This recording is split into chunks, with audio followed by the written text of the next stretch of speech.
Good afternoon, YouTube. Today I'm going to be taking a clip out of a wonderful interview I found with True North.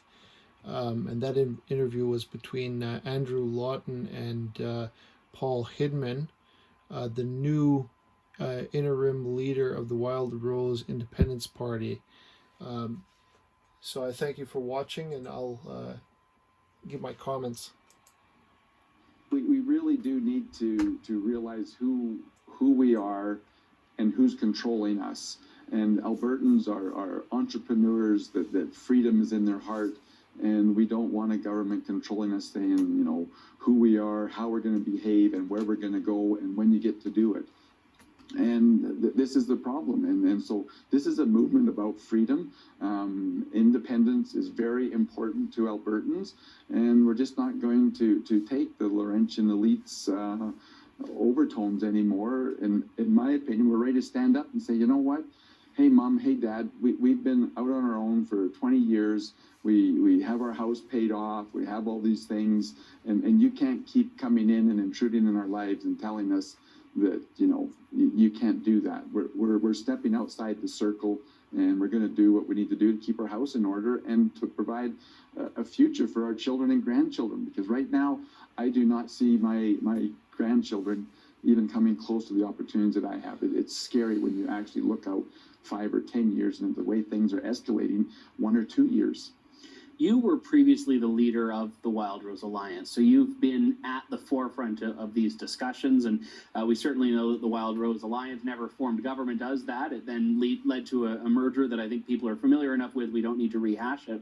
But I guess when you look back at the last decade, because you were elected in 2009, correct? Yeah, so when you were elected the last time in 2009, what do you think has fundamentally changed in Alberta? I mean, certainly the federal government change has made people a lot more frustrated and a lot less optimistic. But do you think there's been a fundamental change in Alberta that's led to reaching the boiling point in these frustrations now? Well, I think the first change is that Albertans were disgusted with a collusion of the right wing coming together to say, oh, we're going to do everything great. But by the way, we can't balance the books. And so taxation's gone up, debt has gone up, personal freedoms have been reduced, centralization has increased, and most important, I guess, is that the economy and the change of oil prices in the world, and us failing to get access to world markets through Tidewater, it has boxed us in, and the economic pain now has brought in the reality that we can't keep doing this. We're on a hiking trip with all these Laurentian elites, and all of a sudden we realize that, I'm not carrying your tent, I'm not carrying your backpack, I'm certainly not going to carry your water, and I'm not going to cook for you tonight. And we're in a situation now with billions of dollars in a government that's out of control in spending, and all of a sudden has this idea that we need to have corporate subsidies to get the economy going. When, just listening to Michelle Sterling here this morning, the biggest tax we need to get rid of is all of the carbon taxes. The taxes on our fuels. I mean, oil's below $40 a barrel or thereabouts, and we're still paying $1 a liter. That's hurting Canada. You go down to the States, which is our biggest trading partner and our competitor, and their fuel is substantially cheaper, and their cost of living is. And we can't have this facade of a front saying that we're meeting this Paris Accord, we're trying to cut all this back, when in fact, just on the simple fact that North America, we have winter. We have to heat our homes, and don't put us on the same level as someone in California, because they have summer and they cool their homes and they have no problem saying that's okay. But to heat your home, we're ruining the climate. Looking from a more strategic perspective, how do you stand out, and how does your party plan to stand out when it seems like there are so many voices that are trying to claim to be the voice of Alberta independence right now? And I guess certainly you've consolidated a little bit by the merger, but you still have other groups that are trying to claim that they're the true voice on this. And that might be the most difficult thing, but I think that this pure momentum, and again, because I'm going to be on the road going full time, all of a sudden you've got a foot soldier who's doing the work, and go out, talk to people, and give them, turn on the light in the room, and say there's hope. Here's another option, because 2 weeks ago I didn't know what my options were. What else could I do? You can sit there and complain and have nothing, or is there a place where I can go and work and make a difference? And that's what the Wild Rose Independence Party is. This is an area where we can come together, and government will either see that they need to make these changes now, or in 2023, we will be government and we will do it. Federally and provincially, a lot of people on the right, and I use the broadest interpretation of that term, have gotten very leery of so-called splitting the vote. And we saw this, of course, leading to the creation of the Conservative Party of Canada. We saw it leading to the creation of the UCP. So do you not think that now that Alberta has had an NDP government, that there's a risk of sabotaging Conservative electability if you're going to be running essentially against the Conservatives as well as against the NDP? Yeah, and that's a fair question, and probably the one that voters often, like Stelmach used that for me in 2008, and basically had the biggest landslide ever. And because he said a vote for the Wild Rose is a vote for the Liberals, and that last few days, that panic in there, because the polls were showing Kevin Taft was doing very good, and he might be the next premier. My counter on that is that, first of all, they're not conservatives. Are they balancing the budget? Are they allowing freedom of religion? Are they allowing freedom of expression, freedom of speech, freedom of the press? No, it's all controlled. It's all manipulated. And there's never a wrong time to do the right thing, but there's never the right time to do the wrong thing. And when they fail to stay with the basic principles of the proven principles of conservative living, lifestyle, and constraining the size of government, what choice do people have? And to say that we're going to split the vote, they're the ones that are splitting the vote, in my opinion. But more important, the structure of our Constitution really is comparable to a dam on the river. And there's a lot of power that's backed up when you do that. When you put all that power inside government and you have no pipelines or nothing to direct it, but they can use it to buy votes from other regions and redirect and buy here from buy there, and we're not on an equal front, we really run into the problem of vote buying and socialism that, as a citizen, we need to realize and reject our votes being bought, just like we reject them giving us opioid or a drug. It's a drug and it's addicting, and we shouldn't do it. But the counter to that is accountability. And everyone that I've ever talked to says, oh, we can't have recall because we can't do what we want to do if we get in power. And I argue just endlessly that recall is that vaccine against socialism. That if, for example, we even go back in Alberta history when Rachel got Prentice got voted out, and so Rachel was declared the winner because people said no to Prentice. Yes. In there. And had we had recall, and I brought recall legislation in 2010, which the PCs just laughed at and voted down again. Why do we need that? Well, because we can't trust you. We would have easily, I believe, been able to have recalled 10, 15 of our MLAs and stopped it from majority government. And so if, in fact, it goes back to the same theory of it's too big to die. I mean, look at our banks, look at the auto industry. When you say something's too big to die, it's too big. You need to control it. And this is the problem in politics, is the government is too big, and both entities want to get in there, and they're out of control. We need recall. We need accountability where we can actually go out. And human nature is such that we don't try to do something we know that we can't do. There are a few people, and I give them my hats off, that go sign petitions, they go to rallies. But does that do anything? Have you ever seen a rally that's changed things for the good? No. Mobocracy, I mean, we can fall apart and have anarchy and deterioration, but you don't see mobocracy coming in and something great coming out of it. There's destruction, there's pillage, there's even murder that occurs on those situations. And so we need accountability in elected people. And to me, vaccination is recall. And when you're upset, you say, you know what, she's not doing what they promised, or they're doing things like the carbon tax. You go out and you recall them and you stop them in your tracks. And so government needs to be controlled. The only way it can, in my opinion, is recall. And that actually, when you say we're going to split the vote, well, if the majority of Albertans want more taxes, if they want more things, then we should be doing that. But we need to have accountability and to be able to stop people, and then people will engage, I believe, and you'll see a more democratic, peaceful, and civil society. You know, when Maxime Bernier failed to win his seat and the People's Party didn't win any seats in the last federal election, he had said that, look, I mean, it took the Green Party 30 years to do something, and the media has always established them as, you know, this real force.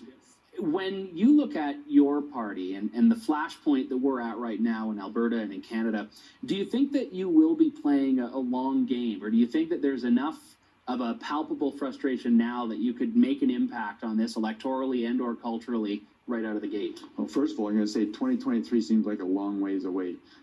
So when you you're say that talking now, 30 years, it it always comes fast. It really does. But there's people that want out yesterday. Mm-hmm. And so, like I say, for a lot of people, 2023 is too far away. but really, that's the next day of decision. But so it's a 2.5 year hike. We're going to go out there. We're going to build the party. We're going to build something for Albertans to have a hope in, and we're going to be accountable to them. We will have recall, and if we put in the Wild Rose Independence Party and they're not happy, they're going to be able to go back and say, you know what, I regret buying that, and give me my money. And that won't be just a 10-day return policy. It'll be the 4-year term. And no, I don't. It's not going to be 20 or 30 years. Like when we look back to 2000, which is actually when I worked very hard to establish the Alberta First Party, which now has come full circle through about 4 or 5 different entities. Yes. And here I am. I find that very I don't know, amazing that the Alberta First Party is actually the first registered party that all these registered parties have come through, and it's time to put Alberta first. And back then in 2000, when I kind of first really jumped into politics, I guess in a hard way, it was about leading by example. We'll first fix our healthcare, we'll fix our education, we'll fix the size of government, and we'll lead, and the rest of Canada will see, wow, that's the way to do it. And so now it's time to lead by example. We'll do Alberta, we'll first fix our home, and then the rest of Canada can look. But the fact of the matter is that we're going to fix our house. We're going to put it in order when it comes to the economy, when it comes to healthcare and education. We're going to fix all of those things. And if Canada doesn't want us and want us as equal partners, we'll be gone. Paul Hinman, leader of the Wild Rose. So there's a few things to unpack there. There's something that came to my brain. When Stelmach was elected, that was one of the most perfect examples of vote splitting that I could ever recall, where the reason why Stelmach got in is because the vote was split between Dinning and that other front runner. And so Dinning would have been an excellent choice as a leader for this province, but unfortunately, Stelmach more or less worked his way up the middle, you could say. And I don't know why I bring it up, but there's a point to that, which was that this gentleman has been trying to create an alternative conservative party in Alberta for, well, you heard it there, for 20 years, since 2000 when he started taking it seriously, and it's come out one form or another, but it's ultimately failed. My concern is that the NDP will become resurgent. One of the things that I found particularly funny about Notley is, if you ask a lot of people, and I don't care what your sample size is, but generally speaking, when I talk to people, they don't know that her husband was a major top union representative, who has a great deal of political influence and a great deal of influence helping her to become elected. And one of the things that the unions did was sort of intimidate or menace their workers into voting for the NDP in this province. They did it very quietly, usually by a letter in the mail, maybe sometimes by telephone, it doesn't matter. But it was one of the major examples that I could think of about the province essentially becoming corrupt, elections in this province being corrupt. So I'm with him on the fact that the government has become too large, the bureaucracy has become too big, and they need accountability. The best example of that is our federal government. To formulate another situation that they were talking about, I believe it takes a great deal of blood, sweat, and tears, and time, especially time, to form a party from scratch that people can, and unless they're insanely motivated, that they can create a reputation within a few years and become an actual adequate candidate or a legitimate candidate in the race. One of the things that Jason Kenney got my vote because I thought that he would separate, or at least threaten separation of Alberta from Canada, and mean it. But of course, as time went on, I began to understand and see more and more that he had no intention of even threatening separation. Therefore, I classify him as extremely spineless.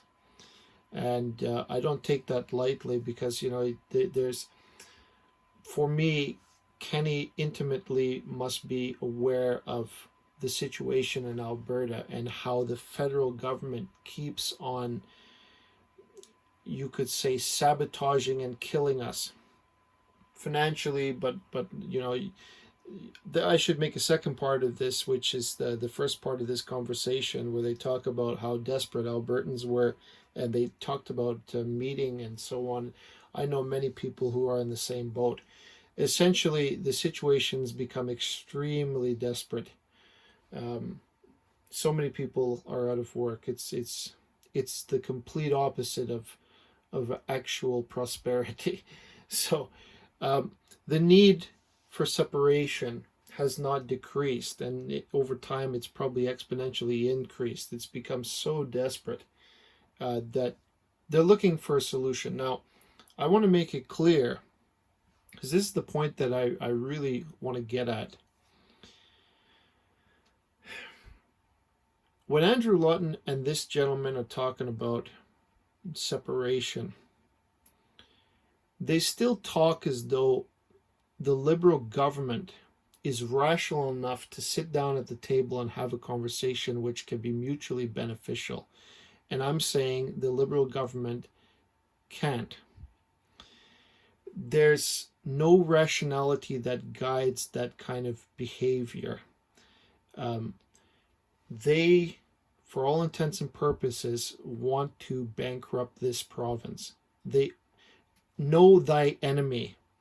If they're not going to play by the rules, you play by their rules. Something that William Wallace learned from the Edward Longshanks in history.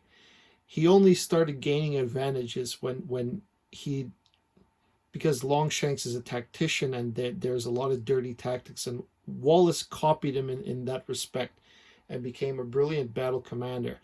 The point of that argument is, treat the Liberals the same way that they're treating us, because you can't have a rational conversation. That's where Jason Kenney is wrong. He keeps talking about debate. In the meantime, it's killing us. It's killing us. There's no debate. There's no negotiation that can be had that's mutually beneficial, even a little bit. How many scandals is it going to take for the Trudeau government to get accountability? The ethics commissioner is actually useless. There's no There's no accountability. If there was, Morneau would be forced to resign tomorrow, tonight. It doesn't matter. Trudeau would have been forced to resign for what he did in the SNC scandal, and for trying to corrupt the head of the judiciary body of Canada. These are not small crimes. These are the magnitude of these crimes have never been seen in a governing body in Canada ever. And if it was, they would be forced to resign no matter what. That's the consequence. So I'm saying that it's so deeply corrupt, there's no hope of any mutual beneficial discussion that can produce anything with our federal government, and that never will be. The closest that we've ever come is Stephen Harper. He was publicly humiliated, villainized. People talked about him all over Canada as loving Alberta as the golden goose of the government. I hear that kind of narrative everywhere, especially from people from out of this province. And I'm telling you, there's nothing left. There's literally nothing. There's no hope I have. There's no discussion that we could have, or a change of leadership. It's always going to be the same old nonsense. And the only thing that Alberta can do is take its fate in its own hands and separate. That's it. What Canada is actually three countries combined in one.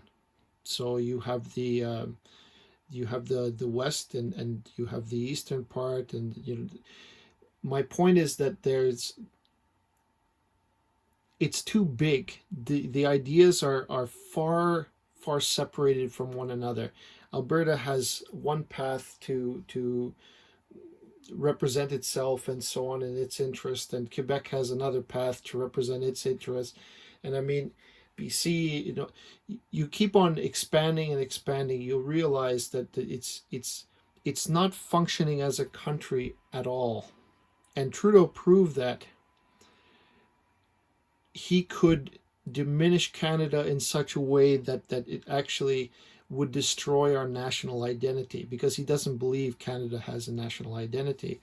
And I don't want to agree with him on any point, but what I'm saying is the source of the problem has always been the federal government bureaucracy and the lack of spine in the Alberta leadership to stand up to them. Klein might be the only one that I can think of that did it somewhat.